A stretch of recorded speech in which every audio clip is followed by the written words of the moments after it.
राजा हरिश्चंद्र की पूर्व जन्म की गाथा भी आप लोगों ने सुना। इससे यह सिद्ध होता है इंसान कर्म के हिसाब से फल पाता है। यही सत्य है। अभी फर्स्ट राउंड में मैंने एक गीत सुनाया सती नर्मदा का। नर्मदा ने ऐसा कर्म किया, अगला जन्म रति का मिला उसको, और जो कोढ़ी था उसको कामदेव को जन्म मिला। वो भी कर्म था और उधर भी कर्म था, बात बराबर हुई। हम आप जैसा करेंगे हम ही आप उसको झेलेंगे। अभी प्रियंका जी ने बताया सतयुग में जे पाप करत रहा करई एक आदमी झेले पूरा देश। आई कलयुग में कहा बा संझा करा सकारे पावा अपूत भतार के आगे आओ। लेकिन प्रियंका जी मैं मानता हूं ये कलयुग है। अगर आप धर्म का काम करेंगे तो आपको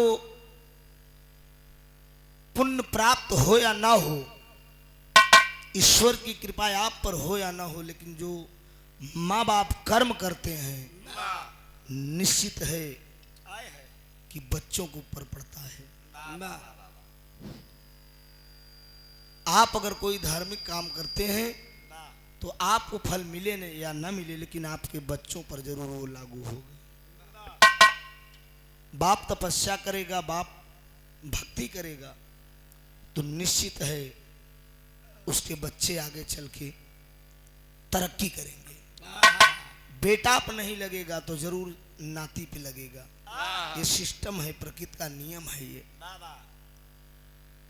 मुंह का निवाला उस बूढ़े ब्राह्मण को खिला दिए। आज इसी से राजा हरिश्चंद्र सत्यवादी राजा हुए। राजा हरिश्चंद्र की पत्नी का नाम तारा था, बेटे का नाम रोहित था। सत्यवादी राजा थे। इन्हीं सत्यवादियों की संख्या में बहुत से ऐसे सत्यवादी पैदा हुए। कर्ण जैसे दानी हुए। कुरुक्षेत्र के मैदान में भगवान कन्हैया ने परीक्षा लिया था। एक ब्राह्मण बन के आए कारण थोड़ा सा सोना मिल जाता तो मेरी बेटी की शादी हो जाती।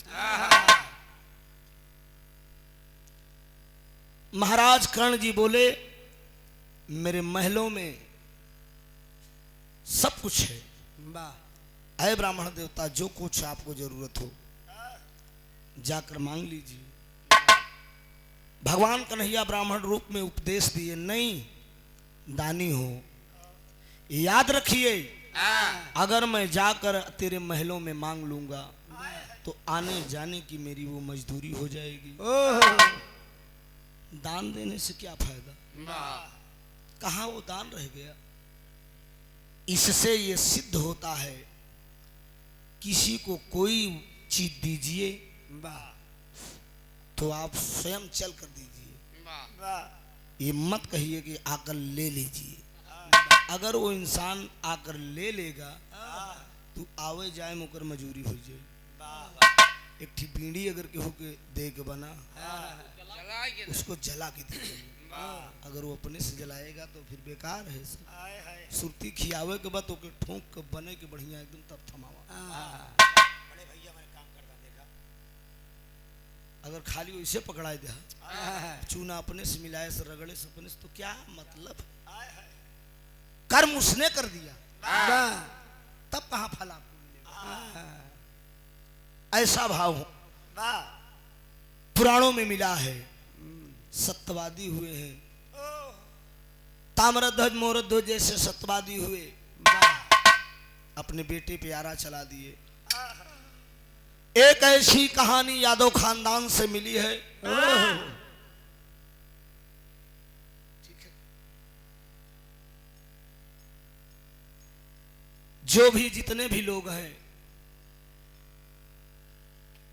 बैठे रहेंगे, केवल 20 से 25 मिनट का एक भाव प्रस्तुत होगा। अच्छा, मोबाइल खोए ना? हाँ बिल्कुल बिल्कुल बिल्कुल।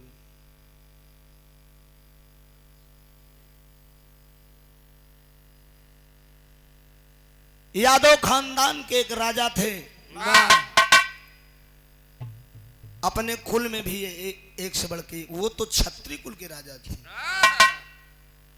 लेकिन एक यादव के राजा की कहानी मैं सुनाऊंगा। कितना बढ़िया कर्म किए, सत्य को नहीं जाने दिया।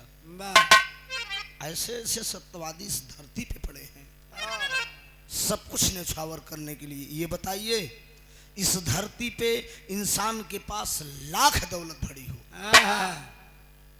89 अपार दौलत भरी हो, लेकिन जरा विचार करिए कि एक औलाद न हो इंसान के पास,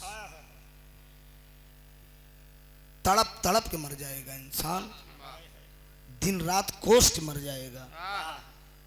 जब वो महलों में पहुंचेगा तो यही सोचेगा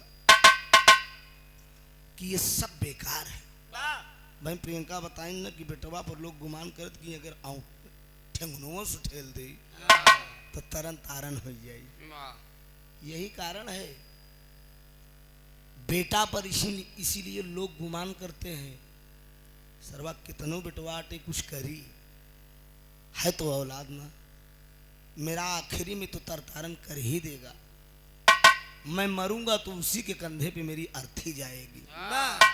याद रखिएगा, इंसान जब मरता है तो पत्नी कहां तक साथ देती है?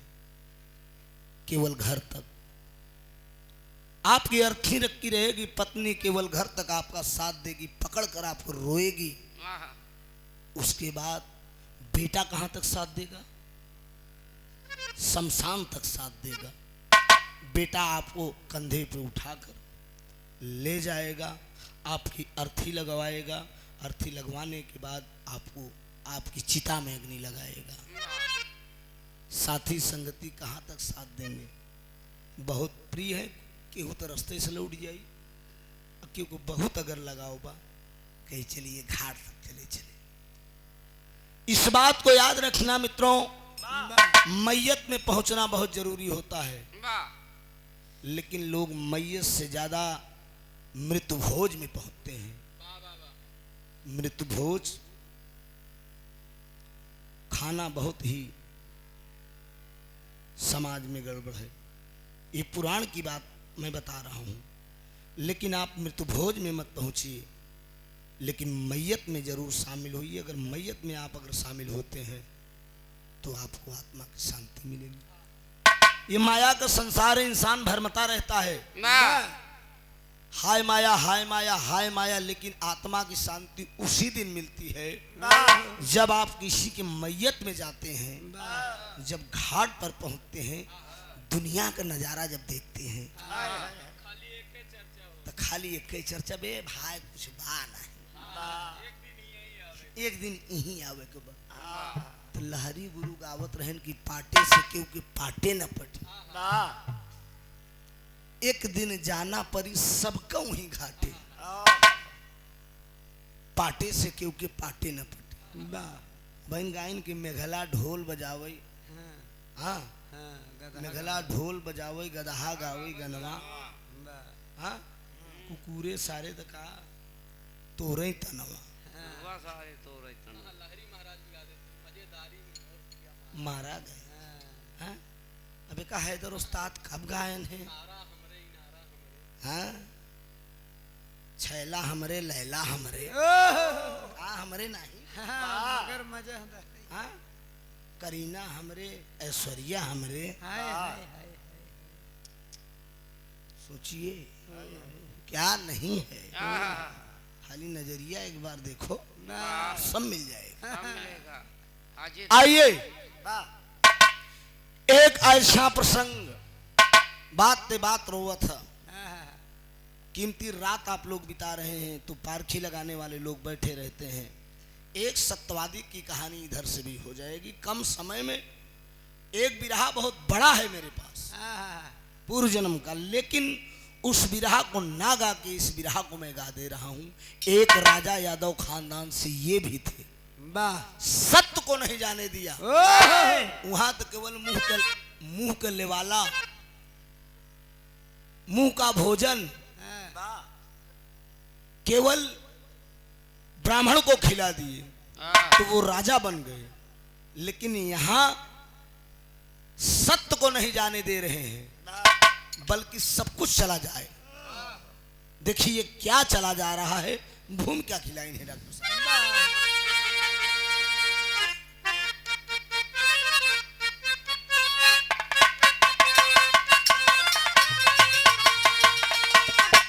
त्याग बलिदान,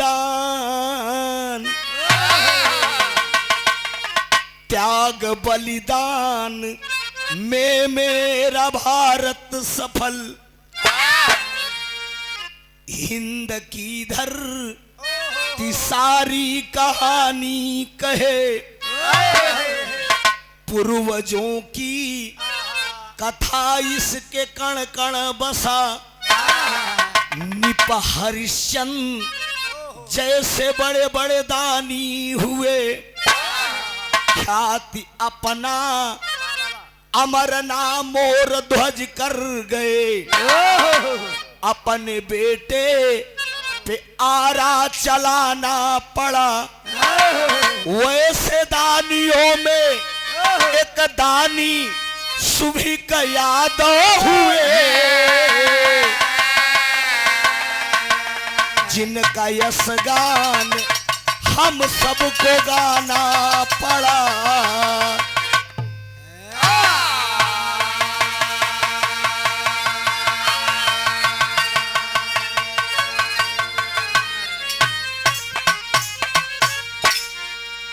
यादव कुल के राजा थे जिनका नाम सुबह के यादव बताया गया। बहुत ही सत्यवादी राजा थे। भगवान कन्हैया के खानदान की गाथा है। नंद बाबा जी के पहले के ये राजा थे, उन्हीं के खानदान की ये गाथा है। राजा सुभीक जी की बड़ी सत्यवादी कहानी है। कव्वाली का भाव है डॉक्टर साहब।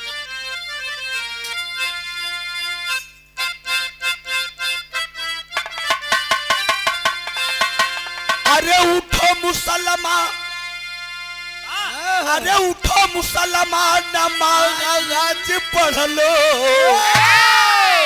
अरे उठो मुसलमान नमाज पढ़ लो, अभी मेरा सर कटा नहीं है।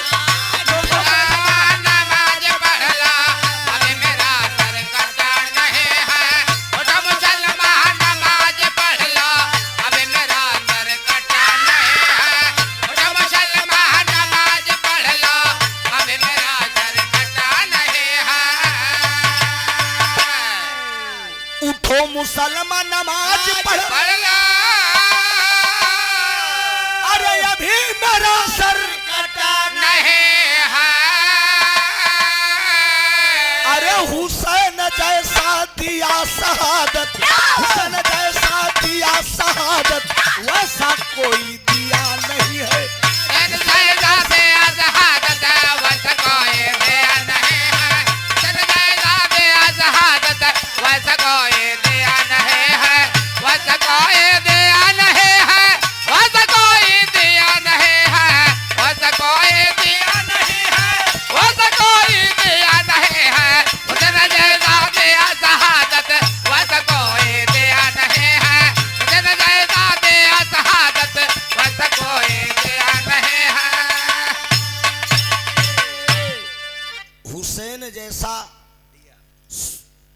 उठो मुसलमान नमाज पढ़ लो, अभी मेरा सर कटा नहीं है। हुसैन जैसा दिया शहादत, वैसा कोई दिया नहीं है। ये भारत देश है, सोने की चिड़िया हमार देश, सारी गरीबी हमारे देश में, ये वही सोने की चिड़िया है। विदेश के लोग जो है भारत देश को देखने के लिए ललायित रहते हैं कि ये भारत सोने की चिड़िया हुआ तो कैसे हुआ। अरे मित्रों, ये धनाढ़ देश था, विदेशी लोगों ने मेरे देश को लूटा है। विदेशी लोगों ने मेरे देश को लूटा है।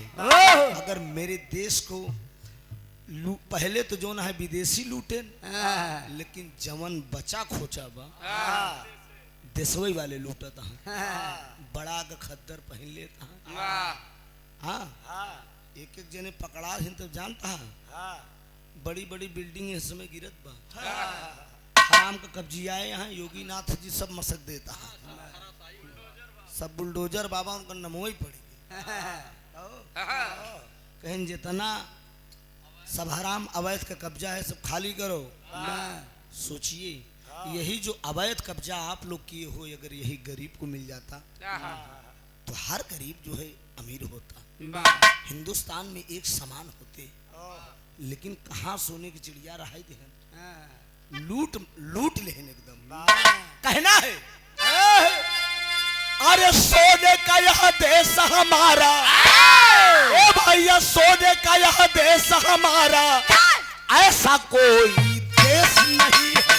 सोने का यह देश हमारा, ऐसा कोई देश नहीं है। सोने का यह देश हमारा, ऐसा कोई देश नहीं है। सोने का यह देश हमारा, ऐसा कोई देश नहीं है। सोने का यह देश हमारा, अरे अब ऐसा कोई देश नहीं है। अरे रामायण और गीता सरीखा, भैया रामायण और गीता सरीखा, इससे बड़ा उपदेश नहीं है। हिंदू भाइयों के लिए गीता और मुस्लिम भाइयों के लिए कुरान। अदालत में देखिए, कोर्ट कचहरी में देखिए, लोग जाते हैं और गीता पे हाथ रखा, एक मिनट डॉक्टर साहब, गीता पे हाथ रखाया जाता है। जो भी बोलूंगा सच बोलूंगा, सच बोलूंगा।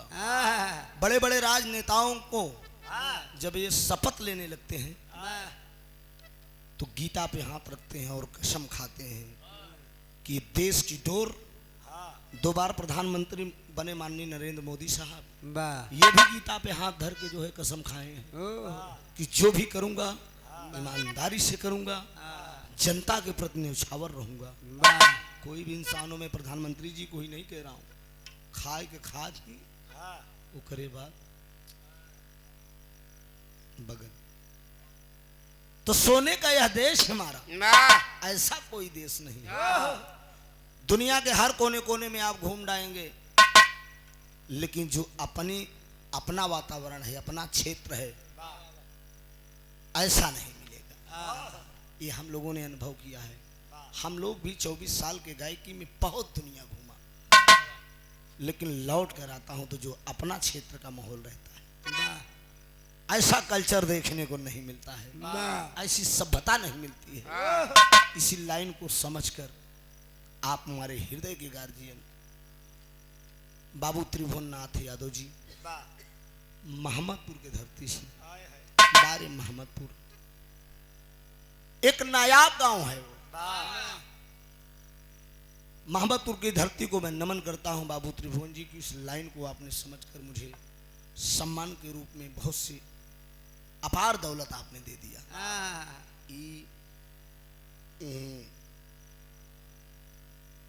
बिलर विसार में इतना मिला था, बहुत मिला था।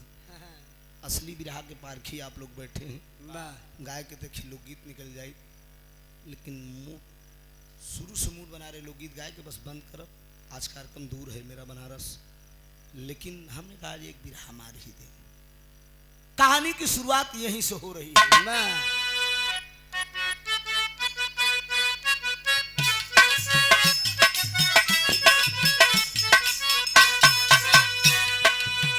हाय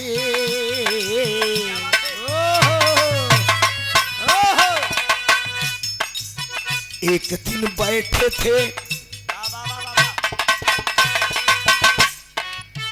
एक दिन बैठे थे कैलाश पर दोनों प्राणी।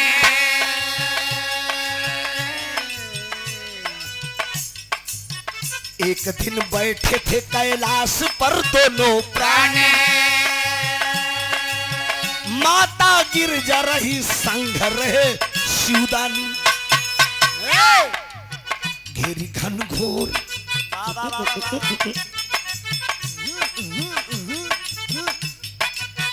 घेरी घन घोर घटा टप टप दरिया बरसे। घेरी घन घोर है, घेरी घन घोर घटा टप टप दरिया बरसे। कोई साया न था गिरजा कच्चू दरिया भी।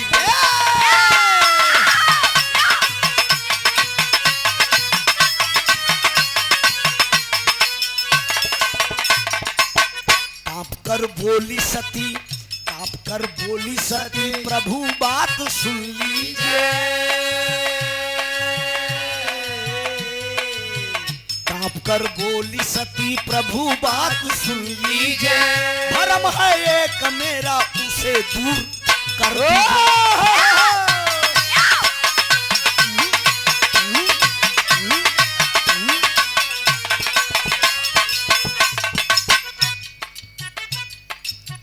भगवान भोलेनाथ लगे रहिए, मधुरम लगे रहे। भगवान भोलेनाथ माता पार्वती अर्थात कैलाश पर्वत पर विराजमान है। हल्की हल्की बारिश हो रही है, खाली रिमझिम रिमझिम, टप टप बूंदी पड़ता। नवरासी भैया माई पार्वती थर थर कांपे लगी। भगवान भोलेनाथ पार्वती का कांपत देखें, कहीं कस दुल्हन काहे कांपत है, कहीं कांपत यहाँ कमारा ही कहीं बदरवा फाट न पड़े। कहीं सुना इतनी तेज बारिश न हुई, तू चिंता न करा। माता पार्वती ने सवाल किया, ये आसमान किस पर टिका है? भगवान भोलेनाथ बताते हैं कि सत्य के खम्भे पे टिका है। सत्य का खम्भा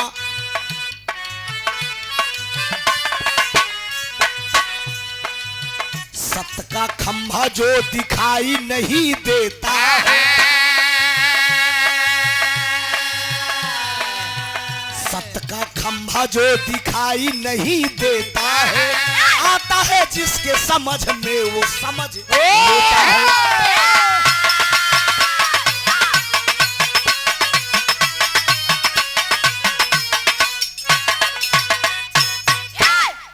भगवान भोलेनाथ का सुना दुल्हन, तू कांपा ना, बिल्कुल घबरा जिन।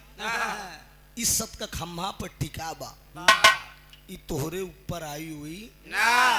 अच्छा तो मेहरारू को जात नहीं कैसन भाई, मेहरारू से पूरी सृष्टि बा। हाँ लोग कहत कि बेटी के घरे बिटिया हो जात, कहीं का हो भका भका बिटिया हो जैसे 7 पुरुषा के नीचे चला गया। अच्छा ये बतावा, अगर बिटिया नहीं तो बेटवा कहाँ से?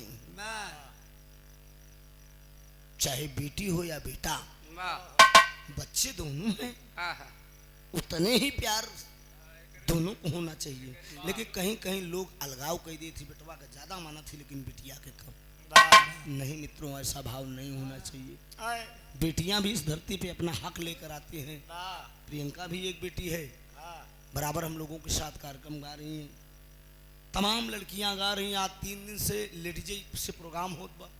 कल मेहरारू रहीन, परसों मेहरारू रहीन। तो ये भी तो ये माँ आज शक्तियां हैं।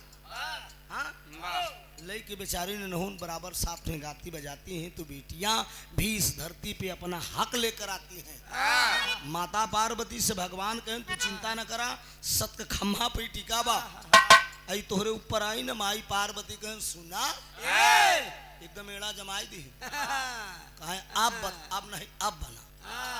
कहा सुना जब तक अब हमके का दिखाऊबे ना, जब तक हम देखब ना, ना तोहरा से बोला, ना तोहरा संग, ना तोहरा संग खाबे, ना तोहरा संग सोता तीनों काम बंद हो जाएगी। एक ही जान ला, नो एंट्री लग जाएगी। माई पार्वती जब नो एंट्री मार दी तो बउराहू को सारी नशा उतर। अरे बाप रे बाप, आप का होई तरस के लाइन में डॉक्टर साहेब स्वर्गीय रामदेव गुरु वाली।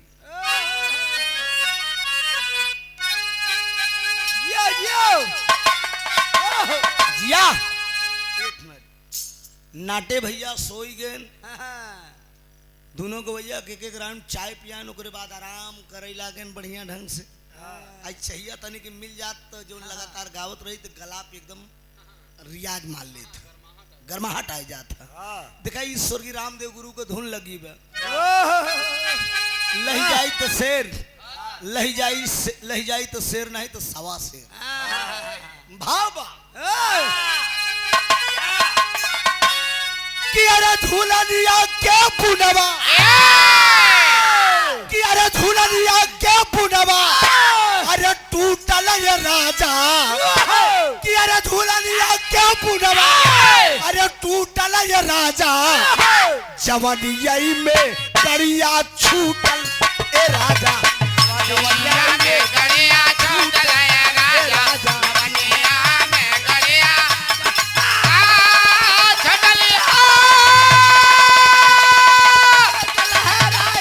छूटल ए राजा, जवनिया में गड़िया छूटल ए राजा, जवनिया में गड़िया छूटल ए राजा।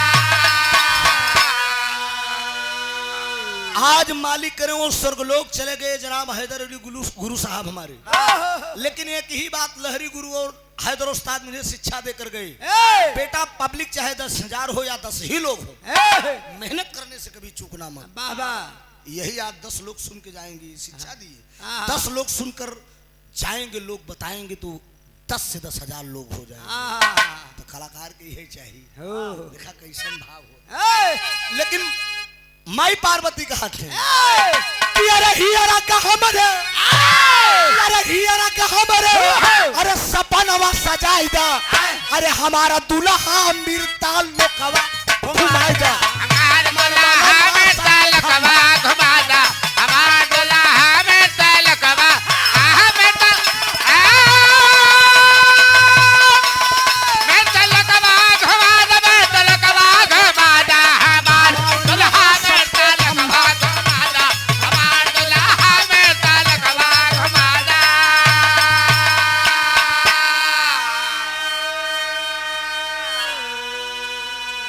ए हम सब का खम्मा देखब कि कौन लोकवा में बा, अरे हमके बतावा, कौन लोकवा में बा, अरे हमके बतावा, चल के दिखावा जिन तेरी लगावा, चल के दिखावा ना तेरे लगावा, चल के दिखावा ना तेरे लगावा। कहे अरे भोले कहे ये कर, अरे झंझट हटा दा, हमर सजना सत के खम्भा दिखाई दा। सुना मेहरारू के झटका जेकरे लग गए सरवण, चाहे अब से चाहे तब से। अब मेहरारू अगर के अपने मर्द के अगर कमजोर नस पकड़ ही पाए, कमजोर नस मेहरारू अगर मर्द के पकड़ ही पाए तो अंगूरी पर नचाई दी, तकड़ थिन्ना तकड़ थिन्ना। कैसे कमजोर नस का मतलब होता है अगर पहली बार बियाह नई मेहरारू आए, कहा ये जी हमके चाट लिया, अब चारू मारे खुशी में चाट ले, काल चाउमीन लिए आया हो, कोको कोला ठंडा ले आया, ले जाए को रोज राजा खियावे लगवे, जानिए हमार मर्द एकदम टकाटक बा। अब इनके हम जवन कहाँ बुहे करी, तो ई कमजोर नसा उतने बहुत हिसाब से डोज दा, 25 MB, फिर काम आवे तो 50 MB, कहीं कहीं आवे तो 100 प्रयोग। हाँ? हाँ, लेकिन ज्यादा पूरा ना प्रयोग कर, ज्यादा आराम से प्रयोग करना नहीं तो एकदम भेला जाए। हाँ, ज्यादा मोटाई न पावे। ए भैया हाँ, माई पार्वती छलाई गई। हाँ, सुना सत्य खम्मा दिखावा तो दिखावा नहीं है या गणेश बबुआ को उठावत है चले तई नहीं हरे हाँ, अहीं एकदम कैलाश पर्वत पर ही अपन भाग धतूरा छाना हाँ, जब मेहरारू न रही ने हाँ। तो के पीस के दे भोलेनाथ कह नशा पत्ती उतर गई एकदम कह रुका रुका रुका रुका रुका रुका कहीं जा ना हम तो के दिखाओ वाह, वादा करते हैं भगवान। चलिए मैं मृतलोक आपको चलना पड़ेगा, वाह, मृतलोक चलना पड़ेगा और ये भेष में नहीं कौन लाइन बादल साहब।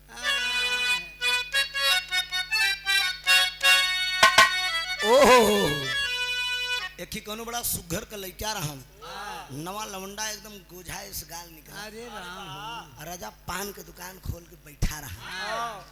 एक ही झटका में लड़की पहुंच गई, जींस टी शर्ट पहने है, पिकट बार छोट छोट कटाए पहुंची और झटका में का जरा पान लगौली।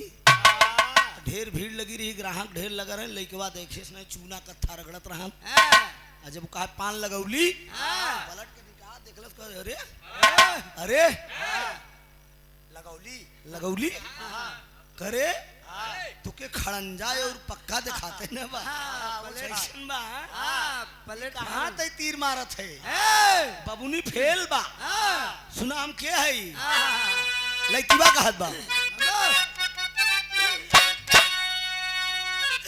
कि हमरा दिल है पान का पत्ता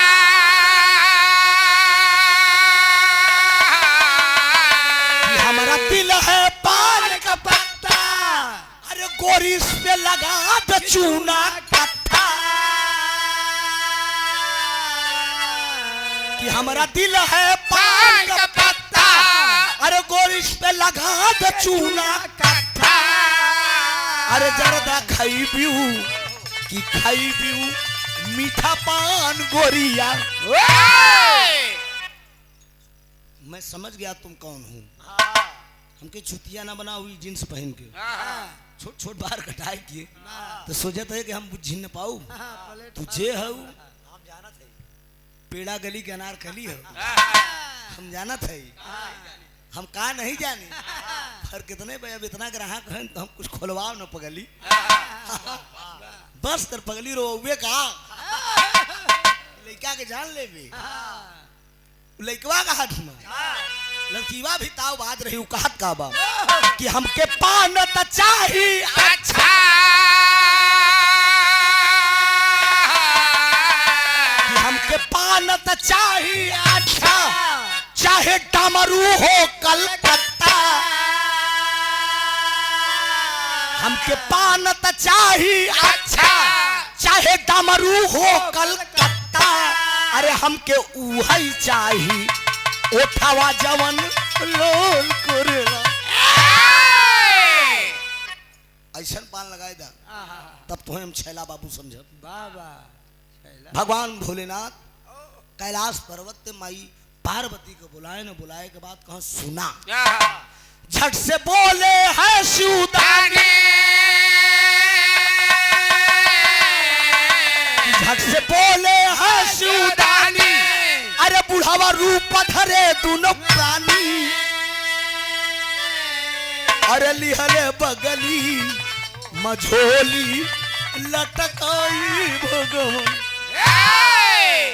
कहन सुना ये जमन चमचम चमचम साड़ी पहने हो ऐसे काम न बनी बढ़िया एकदम चमचमात जौन पहने हो एके बदला चला मृतलोक में चला तू बना मंगतीन हम बनी मंगता तब नजारा तब मजा ले मृतलोक अही तो का बड़ा बड़ा हम सत के खम्भा दिखाई कहन ठीक बा कोनो दिक्कत ना बा बाबूजी दोनों प्राणी माता पार्वती मंगतीन बन गई भगवान भोलेनाथ मंगता दोनों जने भेष बदल लेन बुढ़िया का रूप धारण करके एकदम माई पार्वती डंडा लई के आगे आगे भोलेनाथ आटा उटा बढ़ाई के एकदम बार और बिखेर के एकदम मंगता बना है, एकदम ऐसे वेशभूषा अपन ओढ़ी कोढ़ी कलंदर की नहीं बन के चल दिए। और जाते कहाँ पे हैं? भगवान कन्हैया के खानदान में नंद बाबा के बाद उसी यादव कुल से एक राजा हुए जिनका नाम था सुभीक यादव। सुभीक यादव के दरवाजे पे बेटे का जन्मदिन सुभीक राजा फाने थे। चौथेपन में एकदम बुढ़ाई दाम, जवानी पूरी चली गई कर झतई। बुढ़ाई में राजा सुभीक को मेहरारू केठी लड़किया भ, जौन लड़किया का नाम रहन कमल। बेटे कमल का जन्मदिन पड़ा था। बेटवा कमल का जन्मदिन फाने रहे, 52 मेल का आइटम दरवाजे पे बना दिए थे। राजा से लेकर प्रजा तक भोजन कर रहे थे। सब राजा सुभीक की जय जयकार कर रहे थे। तब तेरी का लाइन बा,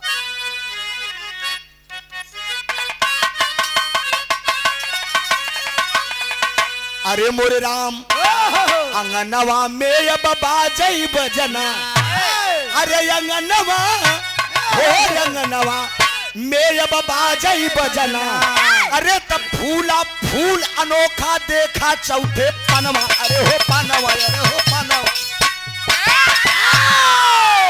फूला फूल अनोखा देखा चौथे पनवा, अंगनवा में बाजई बजना।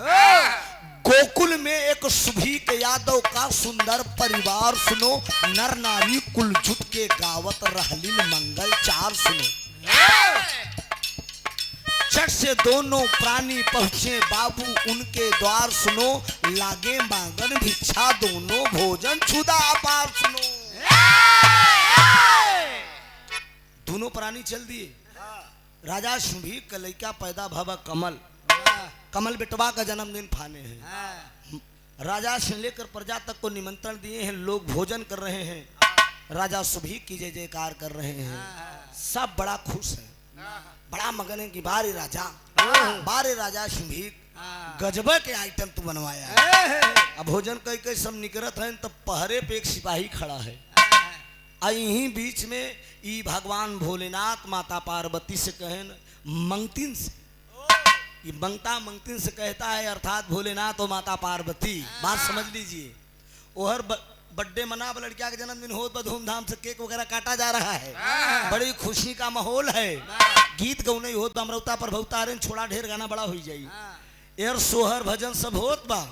लेकिन तब ले ये भगवान भोलेनाथ माता पार्वती मंगती मंताबन के एकदम कोढ़ कलंदर चुरावत, वेशभूषा बनाए नारायण परीक्षा ले रहे हैं। देखिए राजा को कैसे ले रहे हैं। उधर देखिए मुंह का निवाला देकर जो है राजा बने राजा हरिश्चंद्र। लेकिन हर एक राजा की परीक्षा हो रही है। कोढ़ी का रूप धारण करके भगवान भोलेनाथ जब गेट पर पहुंचते हैं, सिपाही रोक दिया, कहा खबरदार अंदर नहीं जाने पाओगे। कहा क्यों, कौन रोक रहा है, ये किसका दरबार है? कहन ये मेरे मालिक का नगर है। कहन कौन मालिक, कैसा मालिक, क्या नाम है? सिपाही कह रहा है कि ये मंगता ज्यादा सवाल नहीं करने का, साइड में लग जा, साइड में, यहाँ तेरी एंट्री नहीं है। लेकिन याद रखिए राजा सुभीक का ये आदेश था, दरवाजे से कोई भी प्राणी भूखा न जाने पाए।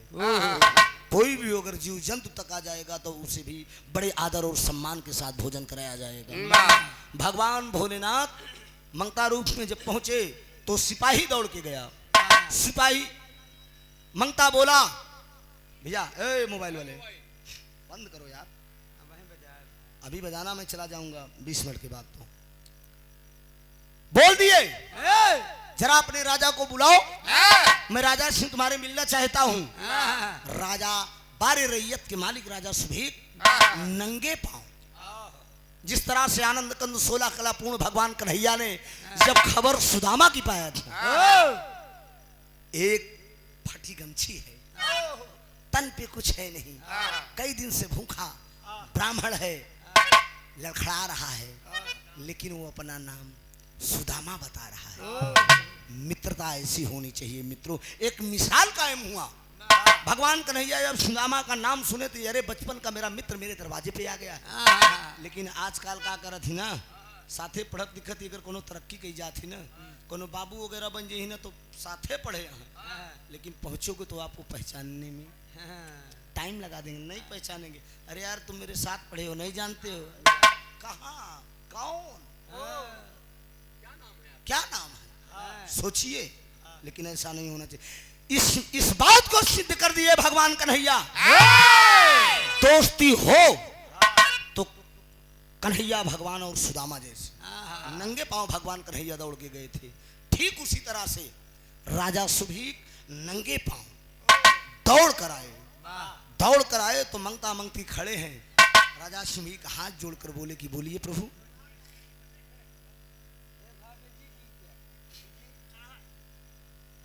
क्या आदेश है, कैसे आप पधारे मेरे दरवाजे पे। माई पार्वती कहते हैं क सिका करत है, कहन तू शांत रहा, जवन करत ही करे दे। कहन राजा ये क्या फाने हो राजन। कहन मेरे बेटे का जन्मदिन पड़ा है, मेरा बेटा कमल चौथे पन में बुढ़ाई दांव पैदा हुआ है, बेटे का जन्मदिन फाना है, 52 मेल का आइटम बनवाया है, जो खाना हो पधारिए। इतने में मंगता बोल दिया, कहा सुनो अरे राजन, अरे बस की बात नहीं है कि हमको भोजन करा दो, तुम्हारे बस की नहीं है कि हम साधु को तू भोजन करा देगा। इतने में राजा रंगबाज रहा, भोजन करे बैठा राजा तवाई गए। कहा है, बोला का क्या खाओगे, क्या खाओगे। कहा है, पहले तुम वचन दो कि तुम मुझे भोजन कराओगे। तिरबाचा बनाए ले, और तिरबाचा जब बनाए ले तो यही तरज लग गया दादा राम कैलाश वाली। ओहो यही अरे हेरान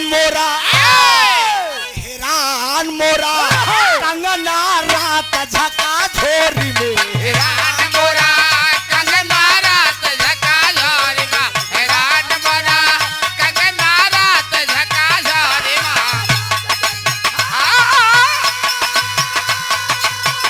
झका झोरी में रात झका झोरी में, हैरान मोरा कंगना रात झका झोरी में, हैरान मोरा कंगना रात झका झोरी में।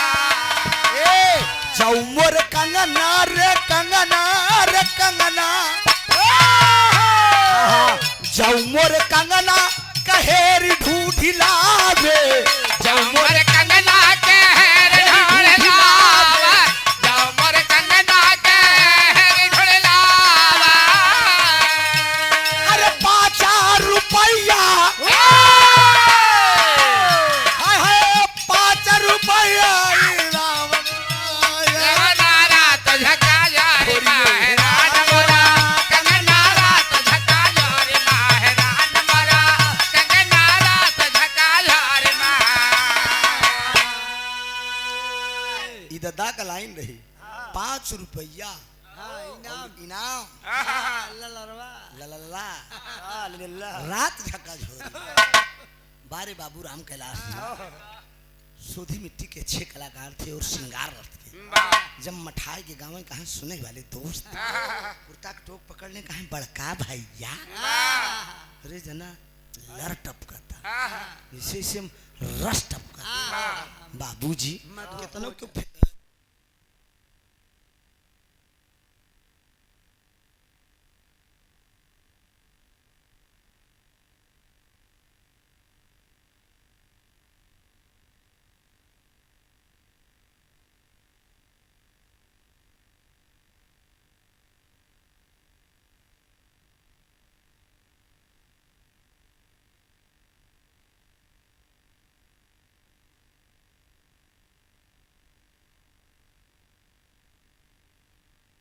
बाबूराम कैलाश की लाइन आप लोगों ने सुना, लेकिन मंगता बन के भगवान भोलेनाथ तिरवाचा बना लिए राजा हरिश्चंद्र से, ओ राजा सुभीक से। जब राजा सुभीक से तिरवाचा बना लिए, कहा राजन सुनो मैं भोजन क्या करूंगा। कहा अरे कराय देत्या, अरे कराय देत्या भोजन आज दुनौ प्राणी के, कराय देता भोजन आज दुनौ प्राणी के, कराय देत्या भजन आज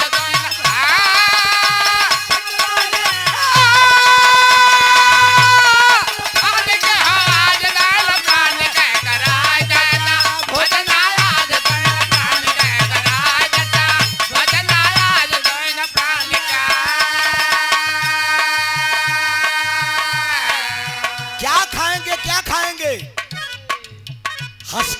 सुभीक कहे कमन बड़ी बात बा हंस के सुभीक कहे कौन बड़े बात बा हंस के सुभीक कहे कौन बड़े बात बा बुढ़वा कहे तोहरी कुछ नया बुढ़वा कहे तोहरे कुछ नया कात बा बुढ़वा कहे तोहरे कुछ नया कात बा कहे गोसवा में खाबे अरे गोसवा में खाबे जब पैदा बललना रे आज दोनों प्राणी के कराई देता भोजन आज दोनों प्राणी के कराई देता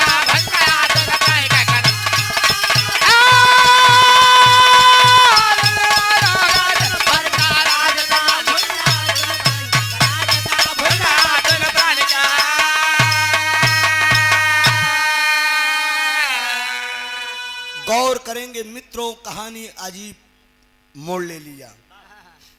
मंगता सवाल किए तुम मुझे भोजन कराओगे, त्रिवाचा बना लिए राजा सुभीक से। जब त्रिवाचा राजा सुभीक बना दिए तो उसने मंगता रूप में भगवान भोलेनाथ ने सवाल किया, कहा कि अगर मैं गोश्त खाऊंगा, गोश्त। मंत्री को आदेश दे दिए राजा सुभीक कि था का गोश्त खावे, बकरा का, भेड़ा का, गधा का, भैंसा का, मुर्गा का, जिस चीज का आपको इच्छा हो दरबार में हाजिर किया जाए और इनकी मनचाहा गोश्त खिलाया जाए। हंस के भगवान भोलेनाथ मंगता रूप में बोल दिए कि ए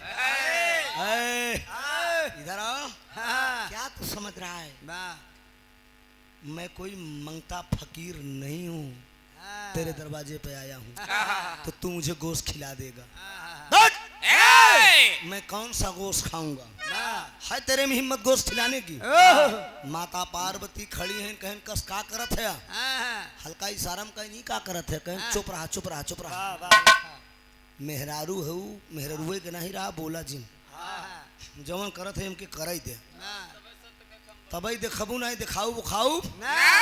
वही भगवान भोलेनाथ मंगता रूप में सवाल कर दिए कि जिस बेटे का तुमने जन्मदिन फाना है, जिस बेटे का तुमने जन्मदिन फाना है, अगर इसी बेटे कमल को अगर तुम दोनों प्राणी मिलकर बोटी बोटी करोगे तब मैं भोजन करूंगा, नहीं ये मंगता तेरे दरवाजे पे दोनों प्राणी चला जाएगा लेकिन भोजन नहीं करेगा। बारे राजा सुभीक पैरों तले जमी खसक गए, अवाक रह गए, सोच रहे हैं ये मैं क्या सुन रहा हूं, अरे बाबा मेरे कान में कैसी आवाज है। यार दुनिया के मालिक, ये कैसी परीक्षाया तूने मेरे सामने खड़ा कर दिया। कितना दिन तक मैंने मिन्नत मांगा, कितनी चरौरी किया, दुनिया का कोई धाम नहीं छोड़ा। बुढ़ाई दाऊं एक बच्चा भी पैदा हुआ तो हम अपने बेटी को आज बलि चढ़ा दे। दौड़कर राजा सुभीक गए, अपनी अर्धांगिनी के पास, महारानी के पास, अपनी रानी साहिबा से वो पूछ रहे हैं कि दूठी मंगती मंगता आए हैं, गोश्त खाने को कहा, मुझसे त्रिवाचा बना लिए। त्रिवाचा बनाने के बाद वो दोनों मंगती मंगता कहत हैं कि जिस बच्चे को तूने जन्मदिन ठाना है, इसी बच्चे को बोटी बोटी करके तुम दोनों प्राणी गोश्त बनाओगे तो भोजन करूंगा, वरना तेरे दरवाजे से चला जाऊंगा।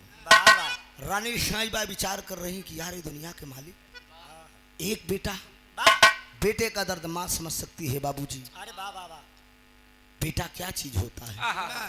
यही बरे कहा गया है बाबूजी कि अमृत का धार केहू कितनो पियाई, अमृत का धार केहू कितनो पियाई, एगो माई बिना कैसे कर जवा जुड़ाई ये भैया, एगो माई बिना।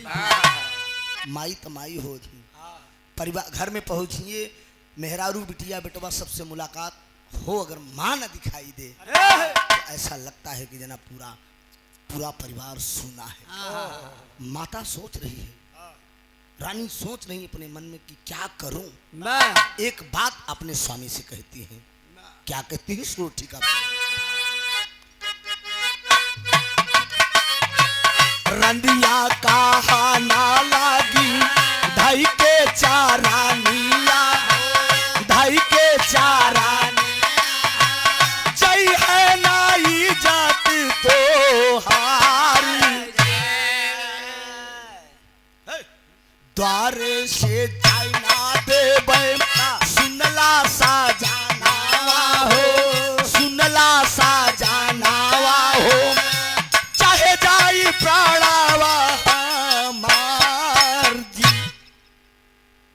रडिया बनवाई भोजनवारन हो, बनवाई भोजनवा हो, नैना बहेला जल खापई अब धरती लागा, खापई गा गानावा हो, खापई गा गानावा हो, सोचला के देवता मानी मारे। आज मिलकर दोनों प्राणी बोटी बोटी कर रहे हैं अपने बेटे को। मंगता रूप में भगवान भोलेनाथ सवाल कर दिए, बच्चे को तो काट रहे हो, लेकिन इस बात को याद रखना, आंख से आंसू नहीं गिरना चाहिए। अगर आंख से आंसू गिर जाएगा तो तेरे दरवाजे पे बैठकर मैं भोजन नहीं करूंगा। इस बात को याद रखना। कलेजे पे पत्थर रख के बाबूजी दोनों प्राणी अपने मासूम बेटे कमल को बोटी बोटी कर दिया। एक एक टुकड़ा जब बोटी बोटी कर दिया, अरे बाबा मतारी जब अपने बेटे का गोश्त देखती है बाबा, एक एक टुकड़ा जरा चिंतन करिए, किसी के साथ अगर ये घटना अगर घट जाए अरे बाप तो कैसा एहसास होगा। अरे बाप कलेजे का टुकड़ा होता है बेटा, चाहे बेटा हो या बेटी, जरा से चोट लग जाती है मित्रों, माँ बाप का कलेजा पसीज जाता है। कलेजे का टुकड़ा होता है औलाद।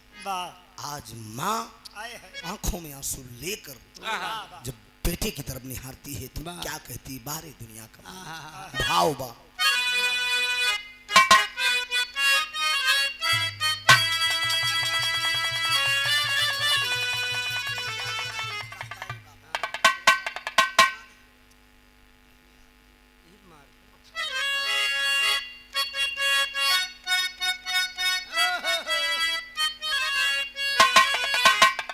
यह भाव बा, ये लाइन उस समय का बा जिस समय बेटी डोली में बैठ के ससुराल जाती है। जरा चिंतन करिए, बेटी पराया होती है, माँ बाप का प्यार दुलार छोड़ के, भाई कुटुंब परिवार का प्यार दुलार छोड़कर एक पराये घर के निवास करती है। एक माहौल वहां जाकर बेटी बनाती है, वैसा घुल मिल जाती है कि चंद मिनटों में मुलाकात होती है और परिवार बन जाता है। बेटी डोली में बैठ के जब ससुराल जाने लगती है, अपने माँ बाप का चरण पकड़कर एक बात कहती है। क्या कहती है?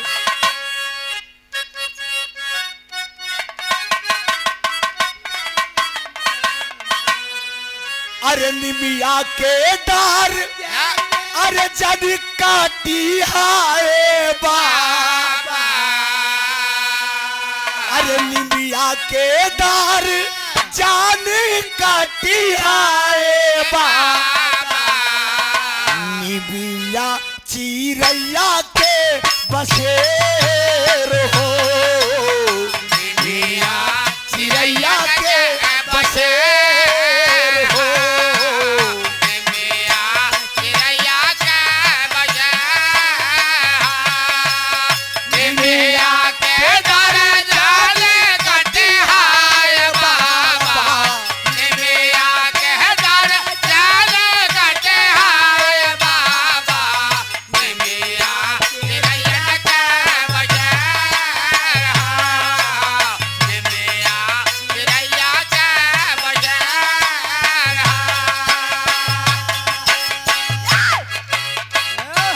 करिए दोस्त, आज माँ का कलेजा फट रहा है, बेटे की जब लाश को देखती है। बाबूजी बोटी बोटी देख रही, लाला ना के लाश देख आँखी के समानावा, लाला ना के लाश देख आँखी के समानावा, हाय रे किस्मतिया हमार हो, हाय रे किस्मतिया हमार हो, हाय रे किस्मतिया हमार, ललहना के लत देख आँखें के समानावा, ललहना के लत देख आँखें के समानावा, हाय रे किस्मतिया हमार, हाय रे किस्मतिया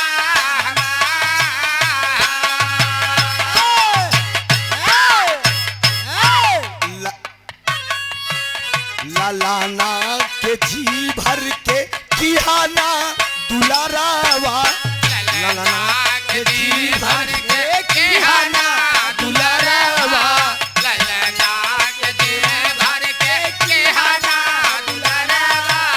हमसे अब छीनी लिहले हमारो सुगनावा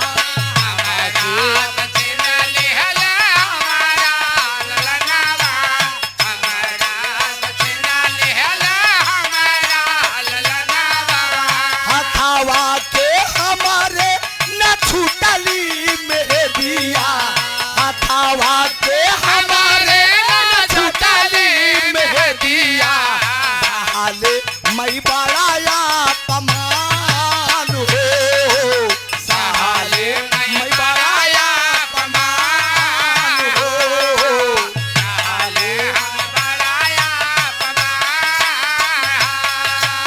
हथावा के हमारे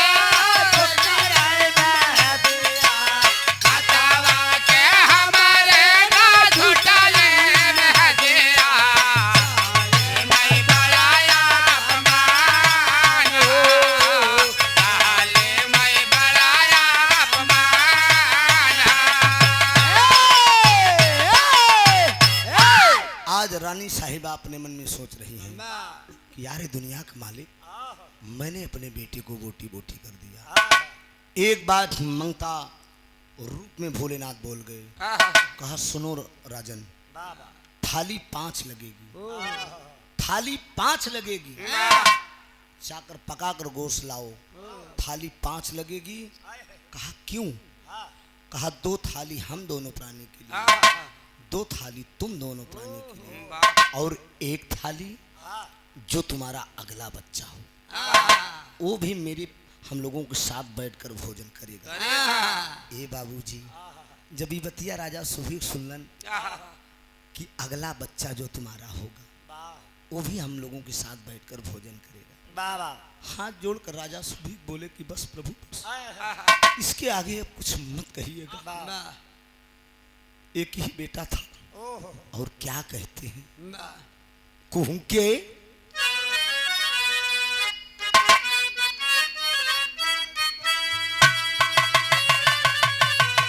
कुहू के करे जा बार बार, अरे कुहू के करे जा बार बार, अरे हमार लाल सपना हो गई ले, कुहू के करे जा बार बार, हमार लाल सपना हो गई ले, कुहू के करे जा बार बार।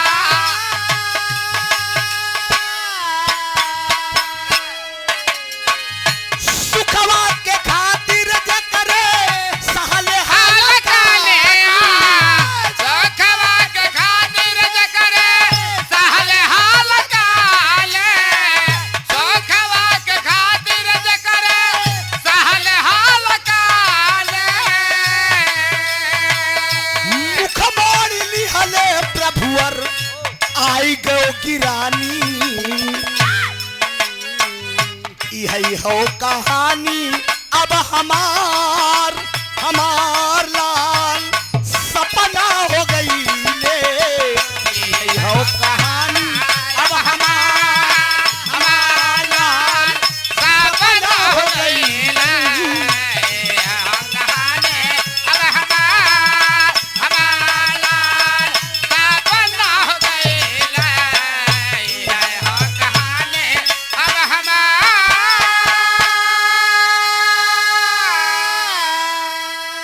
ए भैया, बहुत छोटी सी कहानी है, करीब है एकदम। बोल दिए कि एक ही बेटा था, मैंने आपकी चरणों में अर्पित कर दिया, अब कोई संतान मेरे पास नहीं है। माता पार्वती भोलेनाथ सोच रहे हैं कि हो कितना घोर पाप हो गया, एक ही बच्चा था और भी हमने कटवा डाया, घोर पाप मुझसे हो गया। यही बात सोच रहे हैं, जाकर रानी साहिबा गोश्त पकाती हैं, और गोश्त पका के जब लेकर आती हैं तब रानी को याद आ गया कि मैं जल्दी में बेटे के वियोग में गोश्त में नमक डालना भूल गया। ज्यों थाली लगती है, थाली 4 लग गई है मित्रों, भोजन के लिए बैठ गए हैं। हरि हरि अनंत, हरि कथा अनंता। देखिए यही सत्य का खम्मा है। दुनिया के मालिक की क्या मर्जी है। नमक नहीं पड़ा है गोश्त में। रानी को याद आया कि जल्दी जल्दी में मैं नमक डालना भूल गई। भोजन के लिए बैठे हैं, तब रानी उठ के हाथ जोड़ती है कि रुक जाइए, मत करिए भोजन। मंगता रूप में भोलेनाथ बोले, क्यों क्यों रोक रही हो? बच्चे क्यों, ममता आ रही है, ये इसीलिए रोक रही हो? कहा नहीं, ममता तो उसी दिन खत्म हो गया जब हमने आरा चला दिया। उसी दिन कलेजी पे पत्थर रख दिया। बच्चे का गम नहीं है, मरने का गम नहीं है। गम एक बात की है कि मैं जल्दी जल्दी में नमक डालना भूल गया। नमक लेकर आई हूँ, लेकर आ रही हूँ महल से। उसके बाद नमक डाल दूं, उसके बाद आप लोग भोजन करिए। आय हाय हाय हाय। नमक लेने के लिए जब रानी साहिबा महल में प्रवेश कर तो आल्हा का भाव है। ओहो, कहना बा, कहा सूर्य तारी जाई है चाहे, अरे सूर्य तारी जाई है चाहे, तारी है चंद्रमा ए भैया। सूर्य तारी जाई है चाहे, तारी है चंद्रमा ए भैया। सूर्य तारे जाई है चाहे, तारी है चंद्रमा ए भैया। लेकिन नाही तारी है ऋषि यन वाला साहब। लेकिन नाही तारी है ऋषि यन वाला साहब। लेकिन नाही तारी है ऋषि यन वाला साहब। नमका के खातिर जाबा, नमका के खातिर जाबा, काइली बहरवा ए भैया। नमका के खातिर जाबा, गायली महल वाला भैया। नमक के खातिर जाबा, गायले महल वाला भैया। तबल ये कया चरज होई गाइले श्रीमान। तबल एक अजरज होई गैल शेरमान। तबल एक अजरज होई गैल शेरमान। चौन ललहनावा के, चौन ललहनावा के, काइले बधनवा ये पंचौ। जावन लला नहवा के गायले बधनवा ये भैया। जावन लला नहवा के गायले बधनवा ये भैया। बेटा कामल पालाना पे खेलै मुसकाय। बेटा तब पालाना पे खेल मौसकार। बेटा तब पालाना पे खेल मौसकार।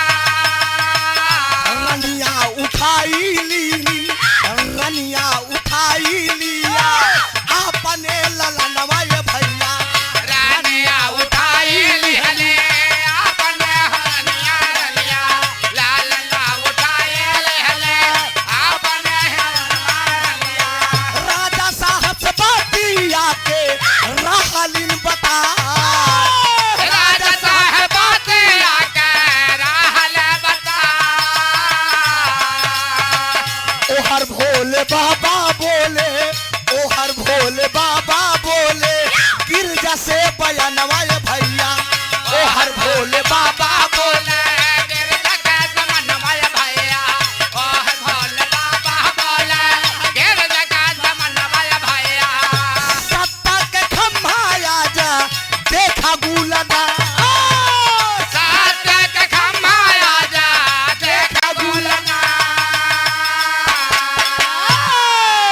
गौर करेंगे बाबूजी, ईश्वर की माया है, आनंद भोलेनाथ की।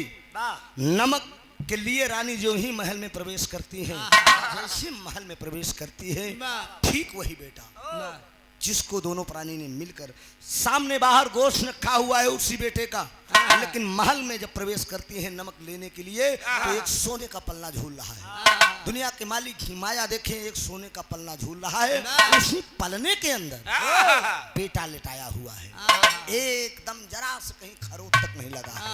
बेटा कमल लेटा हुआ है और क्या क्या कर रहा है। रानी साहिबा बच्चे की आवाज जब सुनती हैं दौड़ के पलने की पास तक जाती हैं वाह। और जब देखती हैं तो अवाक रह जाती हैं, सोचने लगती हैं। एक तरफ गम है और एक तरफ खुशी है। सोचिए अचानक गम हो और खुशी आ जाए, कैसा इंसान को एहसास होगा। रानी साहिबा एक तरफ वियोग है, पुत्र के वियोग में नमक लेने के लिए गई हैं और जो ही नमक उठाती हैं तो हर बच्चे की आवाज रोने की आती है। हाँ, चमत्कार। पलने के पास निगरानी पहुंची और देख रही तो छूने में डर रही है, लेकिन बेटा कमल अपनी माँ को देखता है तो इशारा करके रो रहा है, इशारा करके रो रहा है। तो माँ सोच रही कि मेरा बेटा है, चूम रही है, दुलार रही है, एकदम मेरा बेटा है, कमल है। बच्चे को उठा लेती है और उठाने के बाद सोच रही कि यार ये दुनिया के मालिक, ये तो चमत्कार हो गया। लेकर उस बच्चे को अपने पति के पास आती है। राजा सुभीक के पास आई और अपने बच्चों को दिखाती है कि स्वामी, जिस बच्चे को हम दोनों प्राणी मिलकर बोटी बोटी किए थे, आज मेरा बेटा कमल तो जिंदा है। देखिए ये मैं लेकर आई हूँ। राजा सुभीक सोचने लगे कि इस खुशी का इजहार, इस खुशी का तोहफा क्यों न मैं चलकर जो बाबा लोग आए हैं जिन्होंने कटवाया था मेरा बेटा, उनसे उनको मैं दिखा दूं और उनसे बता दूं कि आपकी कृपा से मेरा बेटा जिंदा हो गया। जब लेकर राजा सुभीक और उनकी पत्नी अपने बेटे को भगवान मंगता और मंगती के पास जा रहे हैं, इतने में भगवान भोलेनाथ माता पार्वती से कहते हैं कि सुना, जमन मंगती बनी हो, जमन मंगतीन बनी हो, एकदम पेवर कोड़ चुआवत के जल्दी से हटा दो। कैसन भेष बनाए हो? अरे तू देवता का मेहरारू हो कि कहीं जान डमंड भाई हो? हटावा तो हम बताई।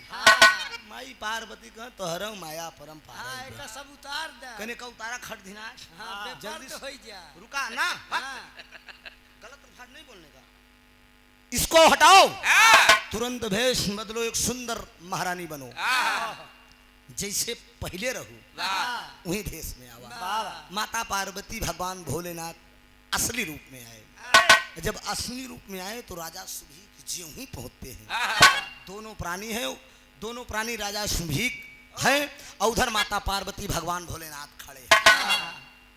देख के राजा सुभीक एकदम चकाचौंध हो गए। अरे ये तो चमत्कार हो गया, ये तो मंगती मंगता मेरे दरवाजे पे आए थे और भोलेनाथ माता पार्वती कैसे खड़े हैं।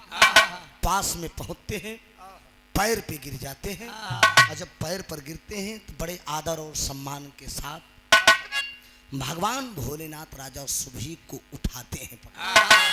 उठाते, उठो राजन उठो। राजा सुभीक उठते हैं, बाबूजी तो फपक फपक कर रोने लगते हैं। कहा आप मेरा जीवन धन्य हो गया, आप हम गरीब के दरवाजे पे दर्शन दे दिए प्रभु। कहा सुभीक तेरी तपस्या पे, तेरी भक्ति पे मैं बहुत प्रसन्न हूँ। आज के युग में कोई व्यक्ति अपना बेटा नहीं काटेगा, लेकिन तूने मेरे भेष को मंगता के रूप में देखा, लेकिन फिर भी मेरे वचन को तूने स्वीकार किया और अपने कलेजे के टुकड़े को काट डाला दोनों प्राणी में। जाओ, तेरा बेटा जिंदा मिल गया ना तुझे? कहा हाँ स्वामी। हाँ प्रभु मिल तो गया, लेकिन एहर बाबूजी भगवान भोलेनाथ से एक बात सवाल करते हैं, कहन मांग लो जो वरदान मांगना है। तो आखिरी भाव है,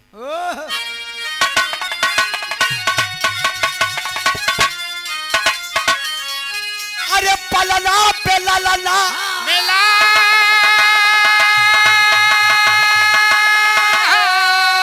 अरे बिना खेल तमू सका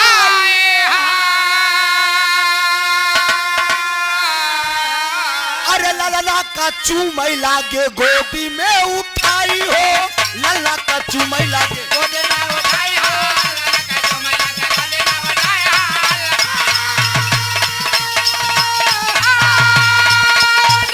गोदी में उठाई हो, ललना का चूमई लागे गोदी में उठाई हो, ललना का चूमई लागे गोदी में उठाई हो, ललना का चूमई लागे। अरे असली रूप में आई गई मयनवा सत का खम्मा बाटई रानी तोहरे समनवा कहे भक्ति भावना में प्रभु दर्शन दिए आई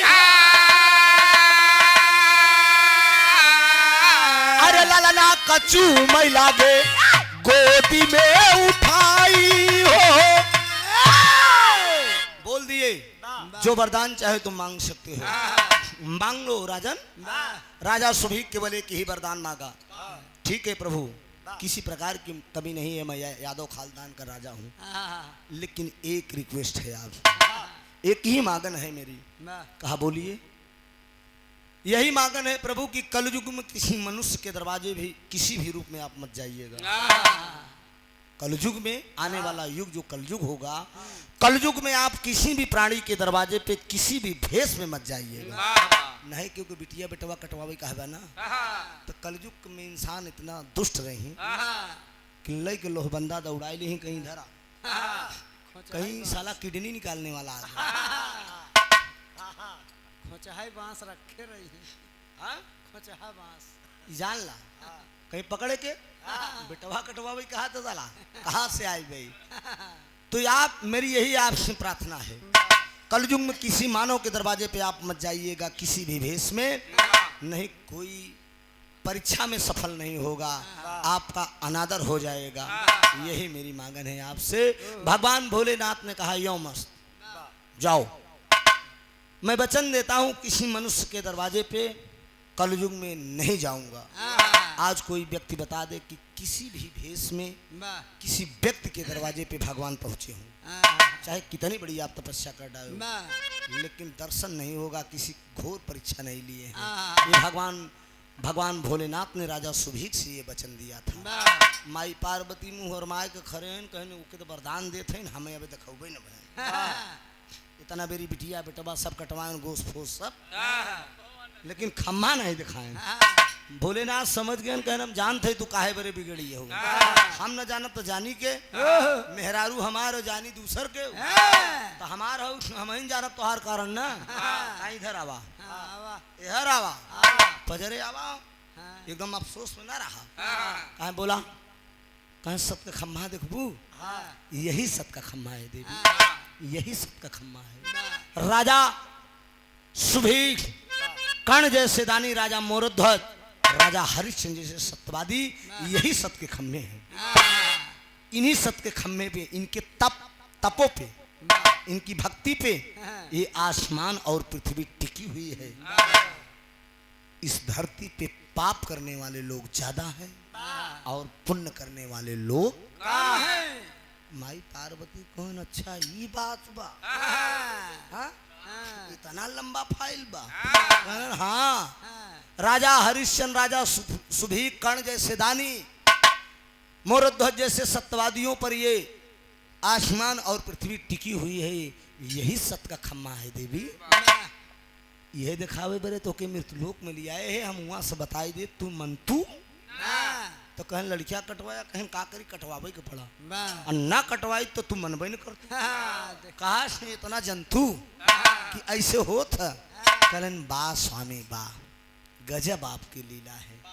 वरदान देकर भगवान भोलेनाथ माता पार्वती कैलाश पर्वत चल दिए।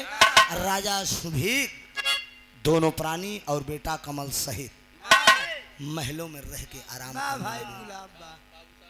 गाने का शीर्षक बना सत्य का खम्मा। इसी से गाना खत्म हो रहा है, यही कहानी का भाव था, आखिरी भाव है। स्वामी गीतानंद अनंत भय भुल्लुर तज दिए कोटारी।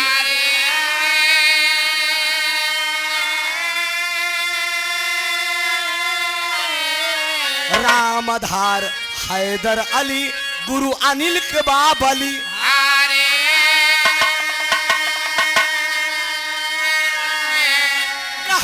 अगनवा में अब बाजई बजना, अरे तो त्रिभुवननाथ का बाटई मऊहरिया भवनवा, अंगनवा में बाजई बजना।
समाज लगाइए काहे बरे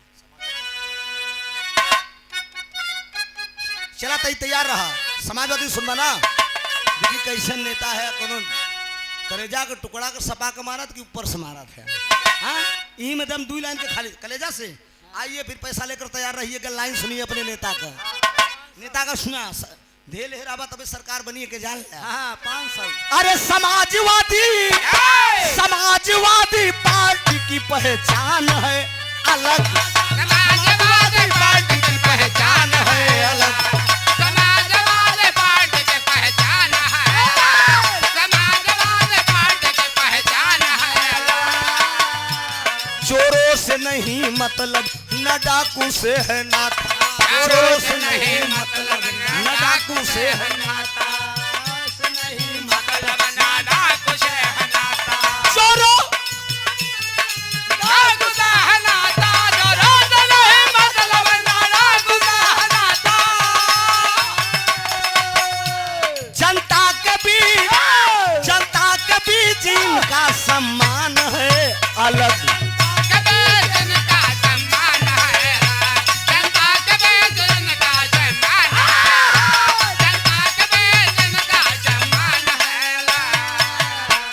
देश के अंदर ये चर्चा का विषय रहा सबसे कम उम्र का अगर कोई मुख्यमंत्री बना तो अखिलेश यादव जी बारे नवरासी भैया मान गई तो सच्चा सफाई है जो भी आपका कलेजा बहुत बड़ा है बहुत बहुत धन्यवाद भैया अब तोहरो मनसा पौर कई दिन हम बिरहा भइल बोल दे अरे बिरहा भइल बढ़ियार हो अरे पटकौली कई धरती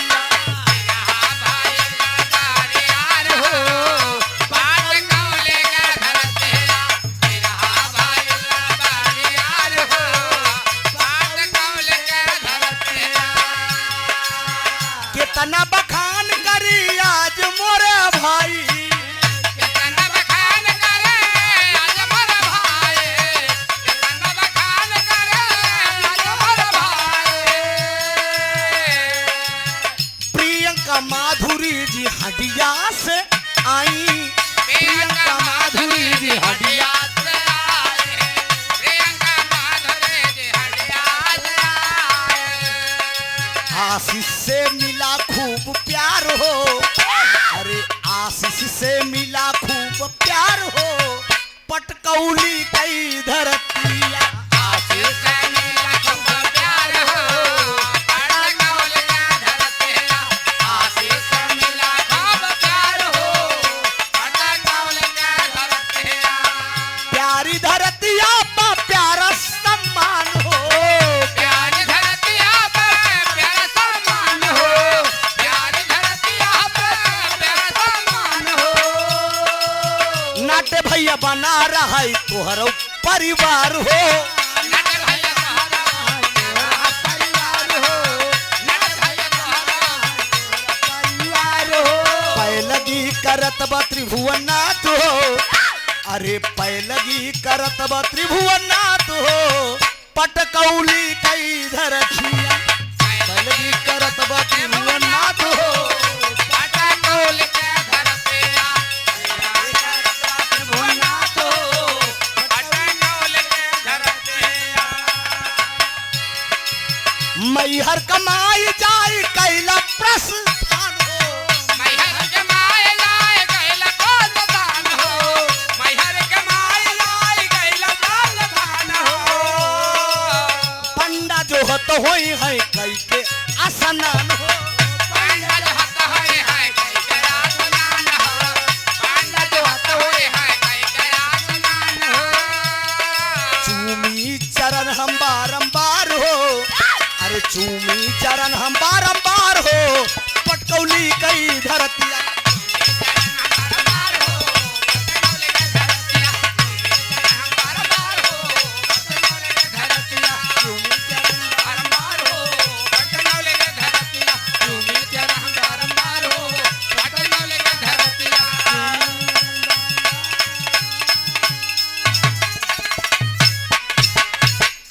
एक बार प्रेम से बोलिए मां शारदे की वीर बली बजरंग बली की जय। हर हर महादेव। भाई को मेरा राम राम और नटे भैया मिल लीजिए बहुत